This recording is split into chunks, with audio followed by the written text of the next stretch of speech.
What a weekend. What a day Saturday was. My voice is only just coming back. This is the round 22 play ratings video and review show. Oh man, I haven't felt there was an electricity around the ground after the game that I haven't felt for years. And obviously haven't been in the country for years as well, but going to the footy, seeing everyone stay after the game for 25 or so minutes to sing the song 4 times in a row, just a buzz around the place. I'm convinced the city is ours once again. Bring on next year. I'm just super pumped. There's so much to talk about in this game, and I'll try and keep it as concise as possible. We know that Weeders was a laid out, and for me, I'm not going to lie, I sort of, it was a bit of an anti-climax before the game started. I didn't have faith that we'd be able to get it done without Jones and Wiedering, and for me, just to win that game, knowing that positions had to be changed last minute, it was just such a great day for us. And you know, we've end the season. We do have Geelong next week, but we've already won 7 games, and that's just a big tick for me and gives the boys a bit of confidence. Another game where Cripps was not at his best, but you know, he's in hospital at the start of the day, which was another shock. And I'm over the moon. It's Monday and I'm still buzzing. I'm just so happy, and there's nothing like it. We're really going to miss this, watching this team play over the preseason. I think it's going to be a really long off season for us, but be as it may, let's go through some players and give some player ratings. These ones will be so over the top. Nick Newman, we'll start with him. I thought he was very solid again. He's put together a really nice season. He had the 21 touches, 9 marks, and he went at 91% efficiency. That's the big one there. Obviously, we didn't use the ball very well last week against the Tigers, and I thought he was really good, really loved his game. I'm giving him an 8 for his game. Plowman, I like to reward these types of games where you're thrown into the deep end. Now, Plowman has really demonstrated his versatility, being able to play on talls and smalls. And, you know, obviously I gave him a lot of stick early in the season, and he's absolutely shut me up. And I couldn't be more happier. Really enjoyed his defensive game yesterday. I'm giving him an 8. Daisy, it was an interesting day. To be honest, I think the decision to let Daisy go is a good one for the club. Moving forward, it's a bold call. It's a little bit like Hawthorn. They're making the tough calls at the moment with obviously Ruffy, and I can only assume there are going to be a few more tough calls to come. But by the end of the game, I was saying to myself, geez, we probably should give him one more year. Don't know if it was because I really felt that, or if it's because a few beers into me and a few of those candy shop sells that he was making just got me over the line. But really, really enjoyed watching him play and enjoy his day in front of the home crowd. I'm giving him an 8 for his game. Half back line, Samo.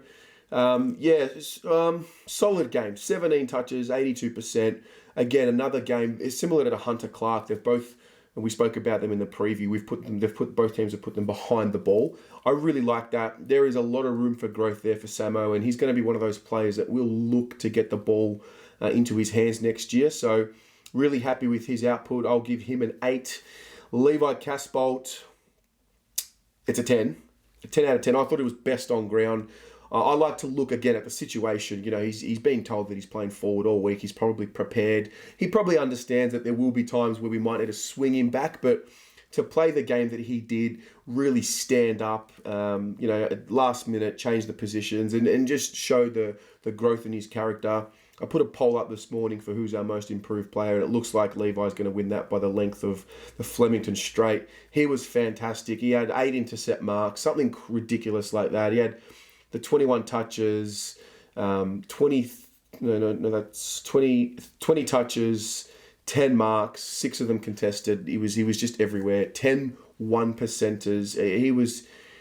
I love him.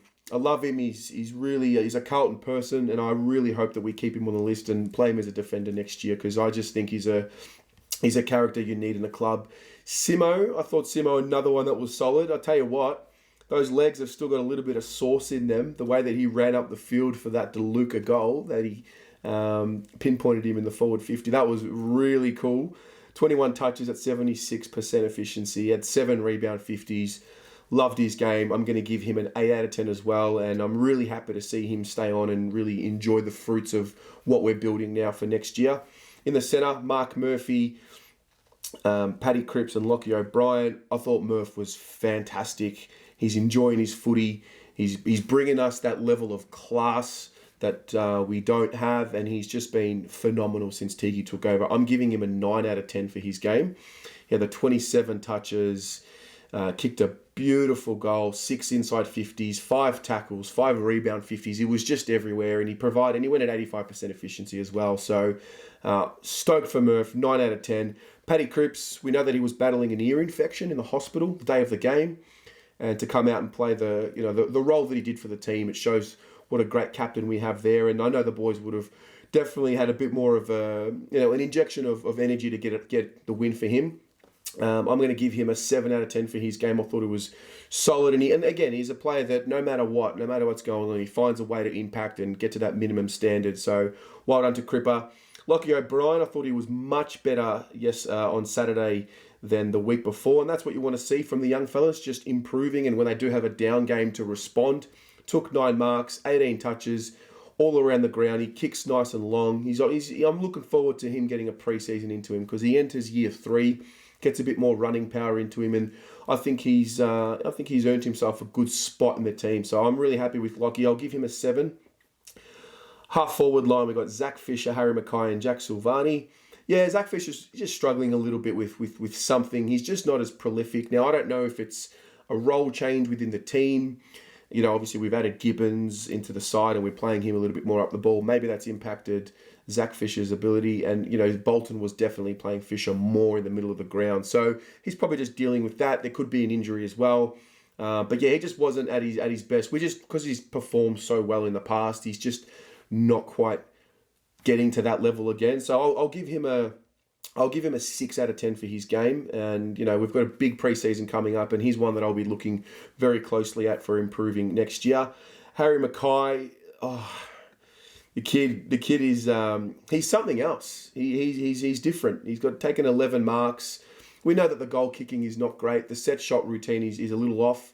Maybe he needs to spend some time with Buddy and just learn how to embrace the arc that is his run-up. When he kicks for goal on the run, we know that what he's capable of. So he's just got to work through that. What I love about him is when he's not kicking goals, he's still impacting the game. Up the ground, taking mark. He's the link in the chain. He's a little bit like what Jared Waite was for us a few years back. And I'm really excited to see Harry play more centre-half forward next year. I think I want McGovern and Charlie in that forward 50. I think they're a little bit more dynamic, and they're probably a little bit better at set shots as well. So Harry, for me, he gets an 8, but it could have been a 10 had he kicked a little straighter. So some room for improvement, but stick with him. He's just got the talent there.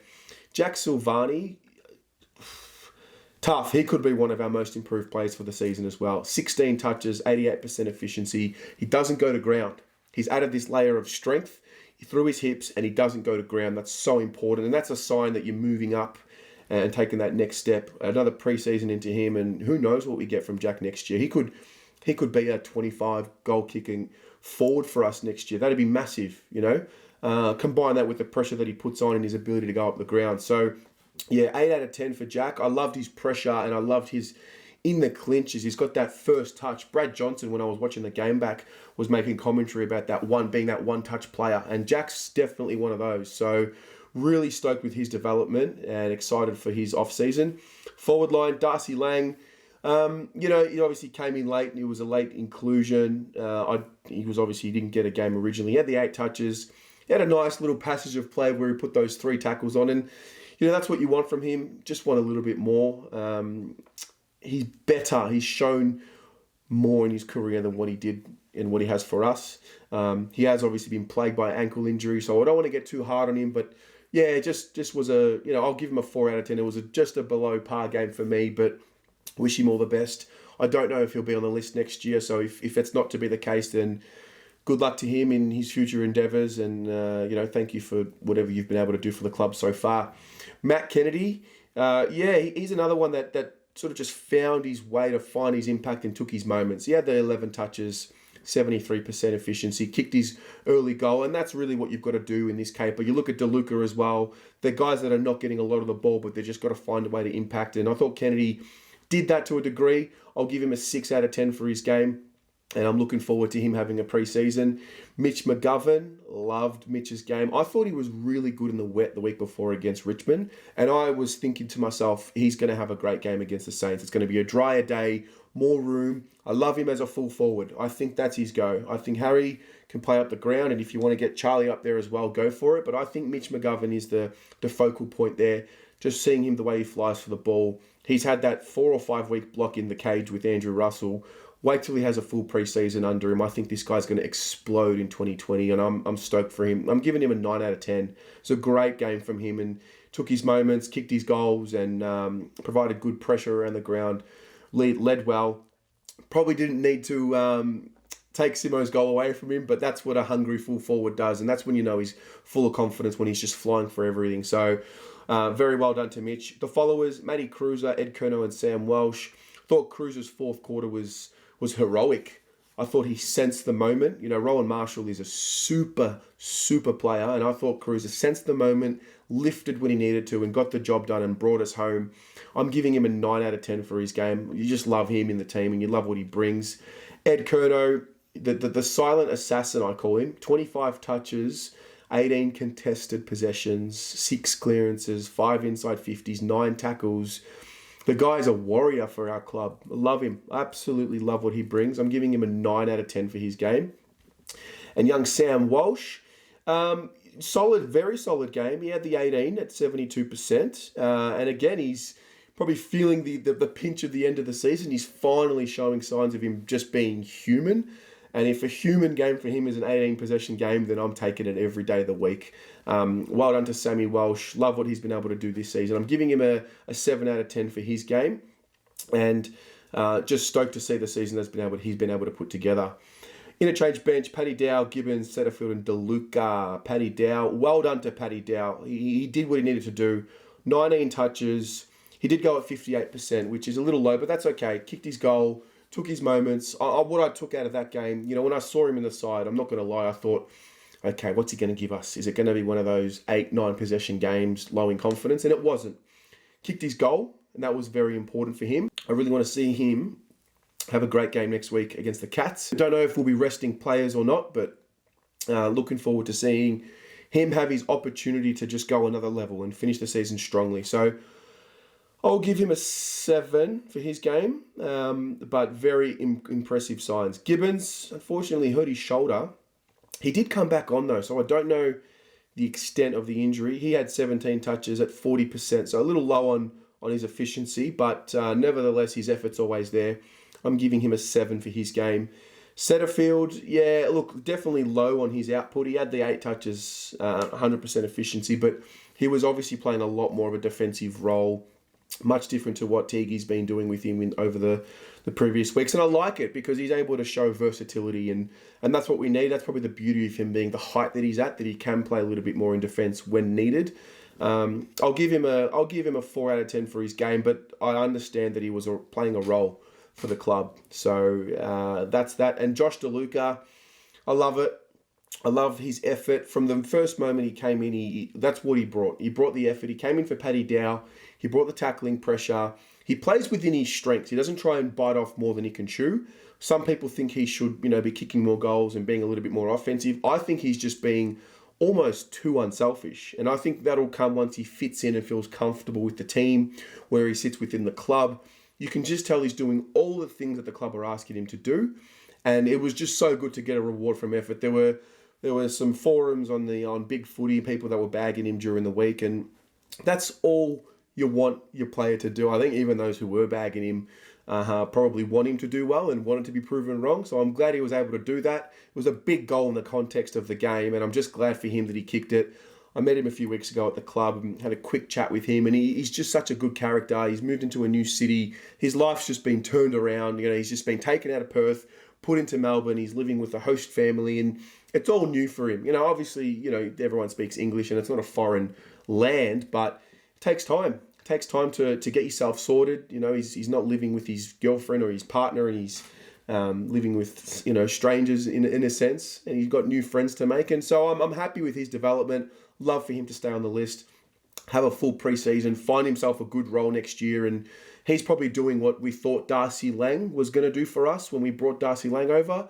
And I think he's ahead of Darcy Lang. So well done to Josh DeLuca, giving him an 8 out of 10 for his game. Well done, mate. And that's how I saw it. One more game. Obviously, we go against Geelong away at GMHBA Stadium. Not sure if I'll be there. Will you be there? Let me know, and let me know what you thought about the ratings. Go the Blues.